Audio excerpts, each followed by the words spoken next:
Os ecos do universo.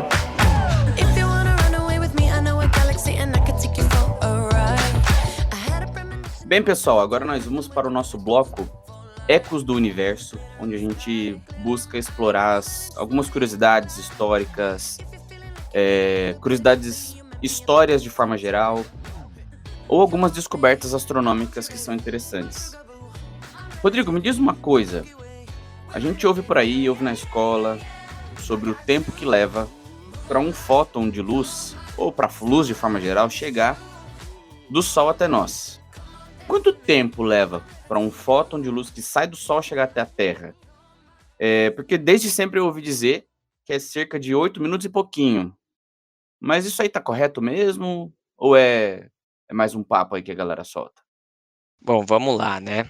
Ah, o feixe de luz, né, ele é composto aí de uma, que a gente pode chamar, né, de partícula de luz, ou menor porção de energia luminosa, né, porque o fóton não tem massa, né, mas a passagem do fóton da superfície solar até a Terra, né, pela questão da distância de 150 milhões de quilômetros, pela velocidade do fóton, né, de 300 mil quilômetros por segundo, a gente ali aplicando uma, uma equação básica de velocidade média, a gente chega aí nas voltas aí dos 8 minutos, né?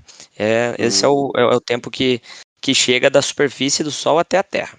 Mas quando a gente fala da trajetória do fóton, né, ele não surge ali na superfície do Sol, né? Ele vem ali do núcleo, né, no meio ali de toda a turbulência das reações nucleares, da fusão nuclear que acontece no núcleo do Sol, né? É onde o hidrogênio se funde com outro hidrogênio, e aí a gente tem aí a formação de alguns elementos, alguns isótopos de hélio, depois vem o hélio em si, né? O hélio como a gente conhece, o hélio 4, e tudo isso, né, liberando muita energia, né?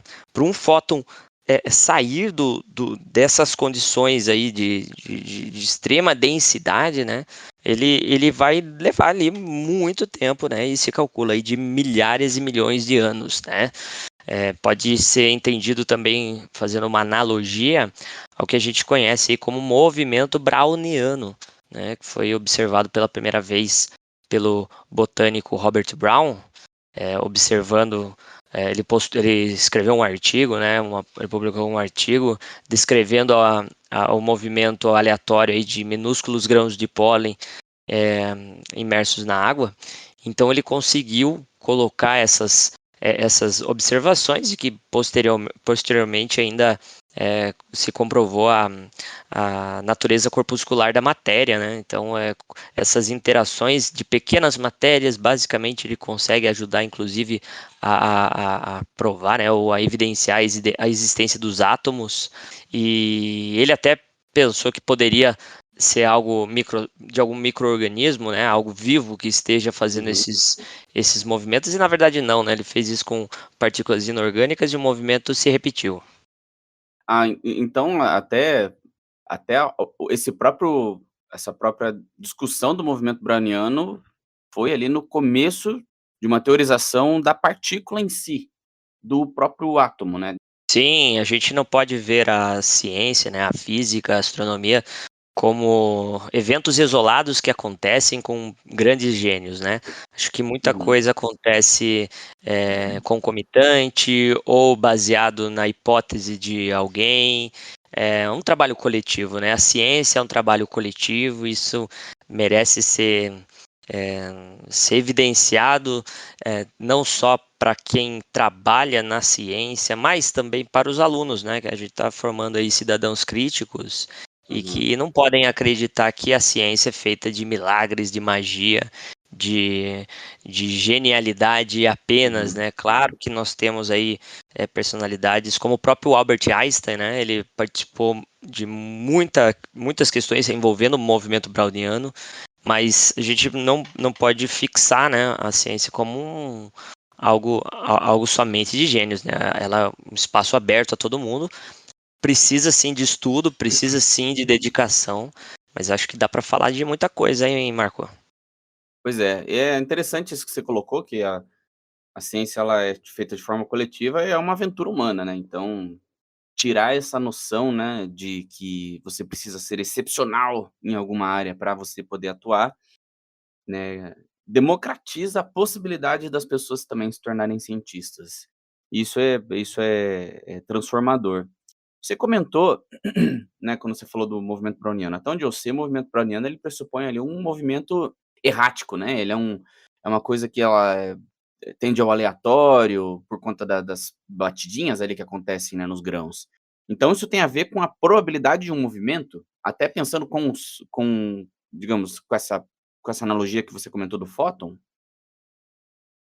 É, dá para fazer uma analogia também, né, com o movimento de trânsito, né, o movimento num trânsito. Quando você tem ali partículas do mesmo tamanho, né, em movimento, não dá para você, não dá para você sair atropelando tudo, né? Você não é um tanque de guerra que vai empurrando tudo e sem interagir nada.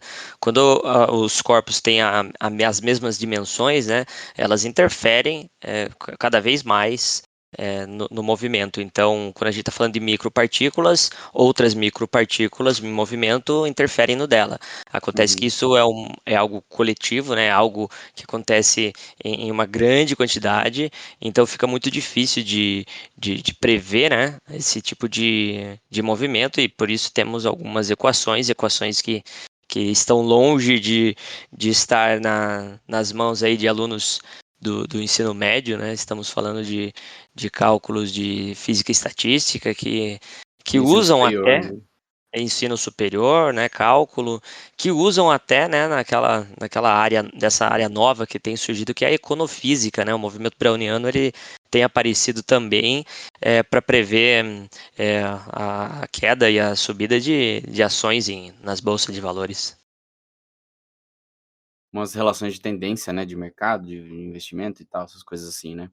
Isso, quando fala de probabilidade, né, e não dá para se afirmar corretamente todas as variáveis, né, você vai para probabilidade, né, é muito mais seguro você trabalhar com estatística e probabilidade quando você não tem domínio, controle de todas as variáveis que interferem aquele fenômeno que você está estudando, né.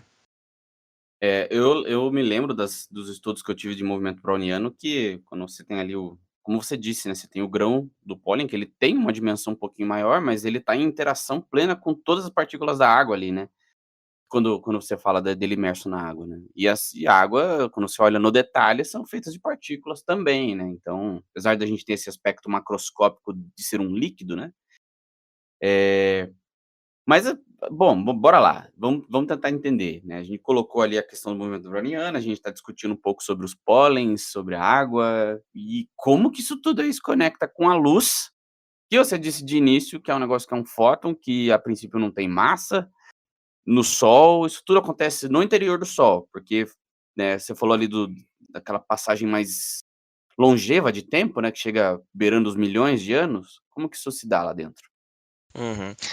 Quando a gente fala de fóton, né, nós estamos falando de energia, né, pacotinhos de energia, não tem massa, mas tem momento. Esse Uhum. momento ele pode ser transferido, né? Momento ele é uma característica eh, de conservação, né, que pode ser conservada, então há sim uma interação, né, uma transferência de momento entre fótons e outros corpos, e tudo que a gente está mencionando com relação ao Sol, a gente pode dizer que é uma analogia, né, sempre uma analogia. Justamente porque a gente mencionou anteriormente a questão do movimento browniano estar ligado ao movimento de partículas, né, microscópicas. Mas no núcleo, quando nós temos ali as fusões nucleares liberando altas energias e fótons, o núcleo do Sol é a parte mais densa da estrela, né? O núcleo ali é onde concentra a maior parte da massa. E essa densidade vai ter material, e aí a gente tem alguns efeitos de interação entre luz e matéria, né? A gente Uhum. conhece alguns fenômenos, o efeito fotoelétrico é um deles, né?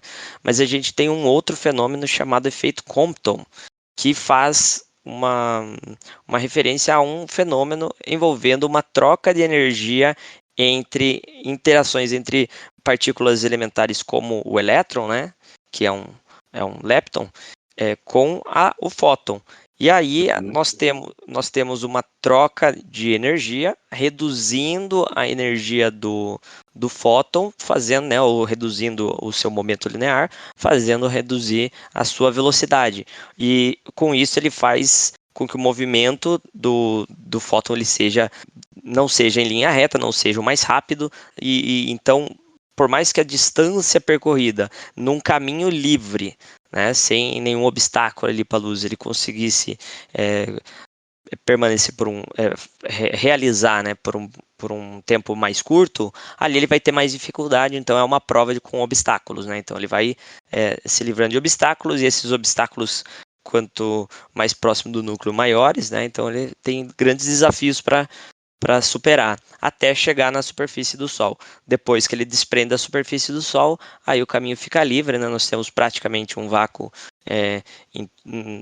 do Sol à Terra, né? Eu falo praticamente um vácuo porque nós temos muitas partículas ainda, né? Em menor quantidade, mas a gente pode associar aí como uma região livre, um caminho livre, e aí a luz vem rapidinho, né? Depois de milhões de anos, depois de 1 milhão, né, de anos, milhares de anos percorrendo por dentro do Sol, ele tem uma trajetória muito mais fácil depois Mais da livre, né? superfície. Muito mais livre. E é curioso porque, né, observando de forma simples, dá a impressão até que a gente está falando que é tipo de ir de um lado para outro. Mas não, né? É tridimensional, então ele pode ir para cima, para o lado, combinar direções, dimensões ali, daí isso pode escalonar nesse tempo, né? E as coisas não são tão diretas, tipo, o fóton vai sair com tantos mil anos. É uma coisa que pode ser mais rápida, pode ser mais lenta. Numa média, é esse tempo que você disse, né? E sendo assim, além de toda essa complicação, né, se a gente pensar que é uma coisa aleatória, né, então é possível que mesmo que um fóton estivesse ali mais próximo da borda, ele pronto para sair, para viajar em direção a nós, né, ele vai sair de forma radial do Sol, né, se ele tromba com um outro elétron, ele pode acabar voltando uns passinhos. É isso mesmo. Esse efeito ele pode ser tanto um retorno, né? Vamos ter ali algumas inclinações. Então ele pode sim sofrer um deslocamento, né, para trás, lateral, pode até bater um pouco para frente, né? Mas toda colisão envolve uma transferência de momento, né? E essas colisões e essas transferências de momento ou colisões, elas acabam fazendo perder energia. Essa perda de energia faz também perder aí uma certa velocidade. E qualquer Tem caminho que mais não esse seja uma fator, né. linha reta, né? Sim, e qualquer caminho que não seja uma linha reta, ele é mais lento do que o outro, né? Ou ele vai ser mais comprido, logo vai exigir mais tempo para que o foto viaje. Entendi, massa. Existe alguma uma média, assim, por exemplo, né. Tá, a gente sabe que depois que ela sai do Sol, ele vai viajar ali por 8 minutos para chegar até nós, na velocidade da luz, obviamente. Existe um valor médio de tempo de quanto a um fóton desde gerado até ele sair? Quando a gente fala de cálculos, né, a respeito disso, a gente só pode considerar os 8 minutos quando a gente está falando da superfície do Sol até a Terra, né? Então, Uhum. e quando a gente fala de uma estimativa, né, de valores aí, a gente pode. Alguns cálculos sugerem, né, que esse fóton ele vai viajar cerca de 170 mil anos para sair, até sair, né, da superfície do Sol. Eu, né, tenho até anotando aqui os dados que você levantou pra gente, né, Rodrigo, nessa exposição. Esse fóton, que desde a sua geração ele vai viajando, pode levar em média, né, pode levar menos, pode levar mais, 170 mil anos para trafegar ali, pensando no raio do Sol, 696 mil quilômetros de raio. Todo esse tempo para passar por, sei lá, quase ali 700 mil quilômetros de raio. E só cerca de 8 minutos para viajar 150 milhões de quilômetros até nós, até a Terra. A discrepância do tempo e do trajeto, né, da distância é muito grande e a justificativa é justamente essas batidinhas, né, esse movimento, pensando nessa analogia que você trouxe, né, do movimento browniano, dessa variação toda, né, que pode ter no seu tráfego. Isso é muito louco, cara, de pensar dessa forma, né. Se a gente pensar aqui na quantidade, né, fazendo a continha rápida aqui, 696, 700 mil quilômetros dividido por 170 mil anos, né, dá para cortar ali 1000 com 1000, nós temos aí na faixa de 4, aproximadamente, né, 4 quilômetros por ano de deslocamento de Pô. um fóton do centro ali do núcleo, né, até a superfície. Claro que em alguns momentos, né, isso é uma velocidade Uhum. média, se a gente considerar, né, claro, que a densidade maior é ali no núcleo, né, então provavelmente ali, se a gente dividir o Sol em camadas, como se fosse uma cebola, né, a gente vai perceber que essa velocidade vai variar conforme o fóton vai se dirigindo até a superfície. Mas, um arredondamento aqui grosseiro aqui, a gente pode falar que é 4 quilômetros por ano aí, na média, né? Uma velocidade extremamente baixa. Eu tenho certeza que a galera que tá ouvindo a gente agora não tá acostumado a ouvir em quilômetros por anos, né, eu acho que, eu poucas vezes, né, até com a minha formação de física, né, o quilômetros por anos é uma coisa que é bem diferente, né, a gente está acostumado ali por conta do tráfego de poder dirigir, ou a galera que corre, fazer ali, quilômetros por hora, às vezes metros, né, por hora mas, pô, quilômetros por anos é uma coisa que foge um pouco do nosso cotidiano, vamos dizer assim, né. É valores astronômicos, né, Marco? Valores Valores astronômicos. astronômicos, né, valores astronômicos, você matou a pau. Boa demais.